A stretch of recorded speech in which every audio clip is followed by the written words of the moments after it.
여러분 잠시 안녕하셨습니까? 스카이피플이 전해드리는 역사 앤드 지식 터는 방송 알고나 삽시다. 역사 스토리텔러 문용기입니다. 11월 22일차 방송을 개새끼 어떤 새끼야 빵 저거 김대표입니다. 제 차 세워준이라고 그런 거니까 개새끼는 속기록에서 삭제하겠습니다. 11월 22일 미국의 달라스 카우보이즈가 유명한 미국의 달라스 텍사스주로 가보겠습니다. 오늘 20세기 정치사 최고의 미스터리 이건 미스터리냐? 최고의 미스터리 존 F 케네디 미국 대통령이 총에 맞아서 죽습니다. 존 F 케네디의 암살 20세기 정치사 최고의 미스터리죠. 요거에 관해서 잠깐 여러분과 이야기를 나눠보려고 합니다. 일단 케네디는 무엇던 놈인가를 한번 살펴보면 존 F 케네디는 1917년 미국의 매사추세츠주에서 출생을 했습니다. 이 매사추세츠주는 발음도 더럽게 힘든데 뭘로 유명하냐면 오늘 아침에 공부한 건데 딴 강의 때문에 공부를 한 건데 미국에서 최초로 노예를 해방한 주입니다. 착한 주입니다. 자, 잠깐 알고나 가셨고요. 재임 중에는 그러니까 대통령이 되고 나서는 아주 굵직굵직한 사건들을 많이 겪죠. 저희가 알고나 삽시다에서도 한번 다뤘던 그 쿠바 미사일 사태에서 소련 후르시초프하고 아주 단판 한번 냈던 그러니까 3차 대전 직전까지 갔던 그런 사건을 잘 해결을 했고 그 다음에 무슨 뭐 핵 동결 문제라든가 그 다음에 그 소련과의 문제 또 베를린 봉쇄 이런 굵직굵직한 그 국제적 현안을 무난히 처리하면서 당시에 미국뿐만이 아니라 전 세계에서 가장 인기 있는 정치인이었습니다. 지금은 아마 가장 인기 있는 정치인은 그러니까 지명도를 떠나서 가장 인기 있는 정치인은 그 캐나다 총리가 아닐까 그런 생각이 듭니다. 아무튼 그런 인기가도를 달리고 있었고 이 저격을 당하는 1963년 요때는 바로 다음에 있는 대통령의 재선이 거의 확실시되던 그런 상황이었습니다. 1960년에 초선, 그러니까 처음 대통령에 당선될 때는 당시 이제 공화당 후보인 케네디는 민주당입니다. 그래서 공화당 후보인 리처드 닉슨을 누르고 당선을 했는데 이게 미국의 최연소 대통령입니다. 그 다음에 미국 최초의 로마 카톨릭 신자입니다. 그러니까 그전에는 다 개신교들, 미국은 청교도들이 이민을 가서 주축이 돼서 만든 나라이기 때문에 로마 카톨릭 교도들이 그렇게 많지가 않아요. 그래서 이 존 F 케네디는 최초의 로마 카톨릭 신자였고 최연소 대통령이었다는 말씀을 드릴 수가 있고요. 재선을 목전에 둔 1963년에 이 댈러스시를 카퍼레이드 하다가 총에 맞아 저격을 당하게 됩니다. 그럼 요 암살 사건을 잠깐 살펴보겠습니다. 63년 재선을 앞에 두고 있긴 하지만 거의 확실시 되지만 이 재선 가도에도 지뢰밭은 하나가 있는 거야. 그러니까 가장 그 장애가 됐다고나 할까요? 그런 지뢰밭이 하나가 있는데 그곳이 바로 텍사스주입니다. 이 텍사스주는 당시에 케네디의 그 부통령 인 존슨이 이 텍사스주를 기반으로 한 정치인인데 그럼에도 불구하고 존슨하고 조금 사이가 좋지가 않고 텍사스주의 이상기류 그러니까 케네디에 반대하는 런닝메이트가 텍사스주임에도 불구하고 텍사스주가 케네디에게는 조금 반대적 입장에서는 이상기류가 포착이 돼서 굳이 이쪽에 가서 이제 그 민심 수습 차원에서 카퍼레이드를 하게 되는 겁니다. 그러면 이 부통령하고는 왜 그랬느냐? 요건 뒤에 나옵니다.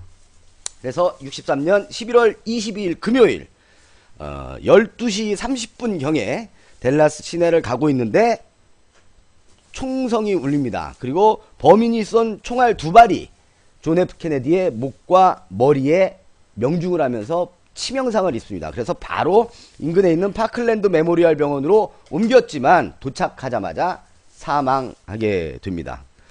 그리고 약 2시간, 그러니까 12시 30분에 총 맞은 거잖아요. 2시간 정도 뒤에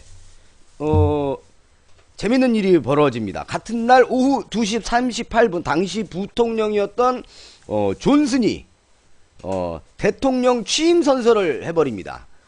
그러니까 미국도 우리도 이 대통령 중심대에서는 최고 권력자 유고시에 그 권력을 이어받는 서열이 있지 않습니까? 우리는 대통령이 유고되면 국무총리, 미국은 대통령이 유고되면 부통령이란 말이야. 근데 부통령이 대통령이 죽은 2시간 만에 자 지금부터 내가 대통령, 물론 권한을 이행받은 거지만 선출 대통령은 아닙니다만은 바로 2시간 만에 선서를 해버립니다.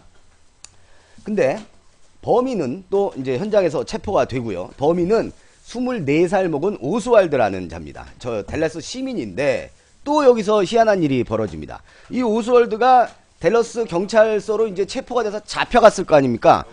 근데 이틀 뒤에 이 경찰서 이 지하실에서 총 맞고 죽어버립니다. 범인이 이틀 뒤에 조사를 받다가. 근데 이 오스왈드한테 총을 쓴 잭 루비는 또 뭐 하는 사람이냐 하면 그냥 나이트클럽을 경영하는 사람이에요. 그냥 그렇게만 밝혀졌어. 잭 루비라는 사람이 와가지고 느닷없이 경찰서 지하실에 와가지고 조사를 받고 있던 오스왈드를 총을 쏴서 죽여버려. 상당히 비상식적인 일이 일어나죠. 그래서 그 이후에 대통령 직속 조사위원회에서 조사를 물론 하죠. 조사를 안 할 수는 없으니까 하는데 문제는 저격범인 오스왈드도 또 오스왈드를 총으로 쏴 죽인 잭 루비도 단순 범행이다 이거야. 배후 세력이 없다. 몸통이 없다. 단독범이다. 그냥 이렇게 발표를 해버리고 그냥 종결을 짓고 맙니다. 그래서 이 존 F 케네디의 암살에는 어마어마한 미스테리, 이런 미스테리들이 상존을 하기 때문에 배후설이 많이 등장을 합니다. 그러니까 음모설인데, 그래서 요 음모설 몇 가지 대표적인 것만 여러분께 잠깐 소개를 해드리려고 하는데, 일단은 마피아 개입설이 하나 있습니다. 첫 번째, 마피아 개입설. 마피아가 오스왈드를 시켜서 케네디를 죽였다.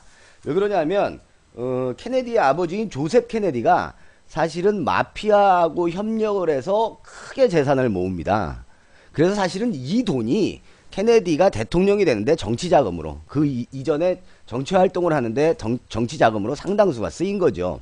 그런데 케네디가 대통령이 되고 나서 본인은 물론 동생인 로버트 케네디와 함께 마피아 척결에 들어갑니다. 마피아와의 전쟁을 선언해. 범죄와의 전쟁. 응? 그래서 마피아 두목이 막 그런 거 그 중간 보스들 막 잡혀오고 경찰서에서 니 나 몰라. 니 서장하고 밥도 묻고 술도 묻고 다 했어. 막 이런 거 했겠지. 그런데 어차피 다 잡아가. 그래서 나중에 존 F 케네디만 죽은 게 아니라 이 로버트 케네디도 나중에 또 총 맞아 죽습니다. 이것도 마피아설이 있어요. 예. 그 다음에 또 쿠바 침공하고 관련이 돼 있다라는 설이 있는데, 아까 말씀드린 케네디가 재직 기간에 쿠바 미사일 사태를 가지고 잘 해결을 했죠. 소련하고 전쟁 안 하기로 했어.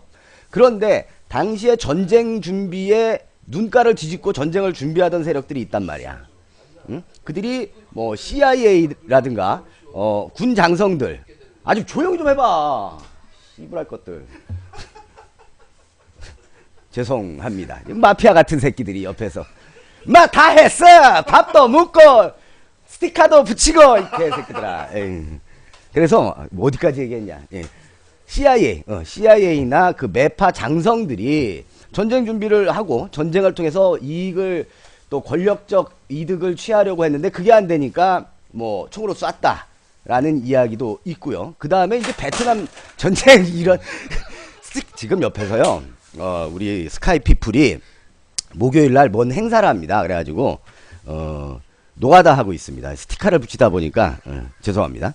베트남 전쟁하고 관련이 또 있는데, 이 베트남 전쟁은 존 F 케네디가 재선이 되면 거의 뭐랄까 종전을 할 그런 상황이었습니다. 그러니까 존 F 케네디는 계속 이 의미 없는 베트남전 하지 않겠다라고 피력을 했고, 많은 국민들은 찬성을 했고, 그러나 미국의 군부나 이쪽에서는 많은 반대가 있었고, 특히 군수업자들이 반대를 했죠. 전쟁을 해야 돈을 버는데, 무기를 생산해서 나라에 팔아먹어야 되는데, 그래서 얘들이 돈 못 벌게 될까봐, 케네디가 재선이 확실하니까 그래서 죽였다라는 설이 있고, 또 하나 이제 2개 남았습니다. 화폐 개혁과 관련된 설이 있습니다.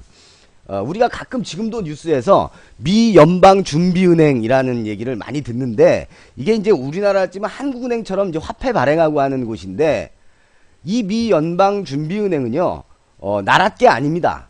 당시에 나랏게 아니야. 근데 이거를 케네디가 나라 국유화, 그러니까 나라 걸로 만들어 버리려고. 아니, 나라 화폐를 만드는데 이게 나라 소유가 아니라면 어떤 독점 자본에 의해서 휘둘릴 수도 있지 않느냐.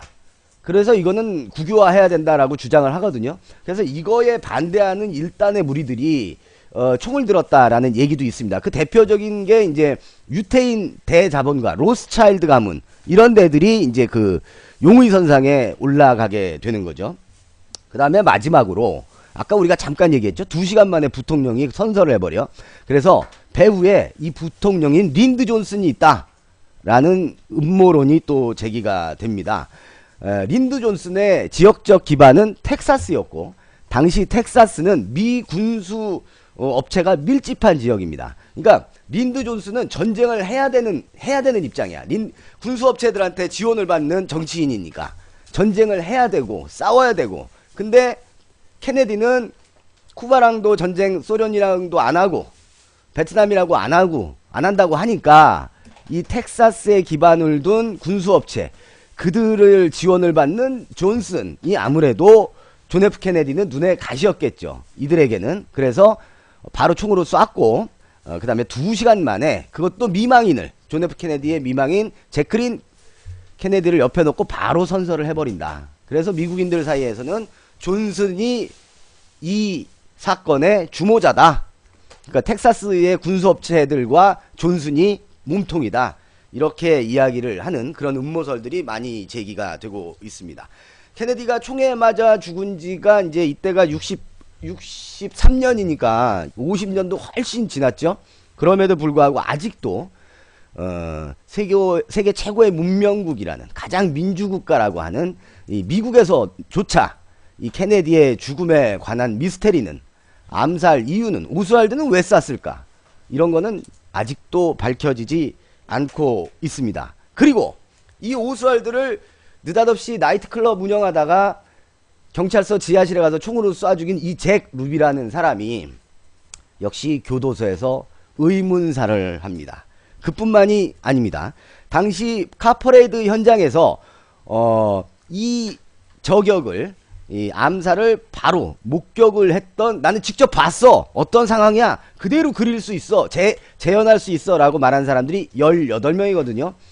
이 이후 목격자 18명이 전원 의문사합니다. 아직도 아무것도 밝혀지지 않았습니다. 미국도 껌껌할 땐 껌껌합니다. 자, 스카이피플이 전해드리는 지식과 역사 터는 방송, 알고나 삽시다. 오늘 11월 22일 차는 존 F 케네디의 암살을 가지고 여러분과 함께 여러가지 미스터리 그리고 배후설을 이야기해 봤습니다. 23일 차 방송 이어드리겠습니다. 감사합니다.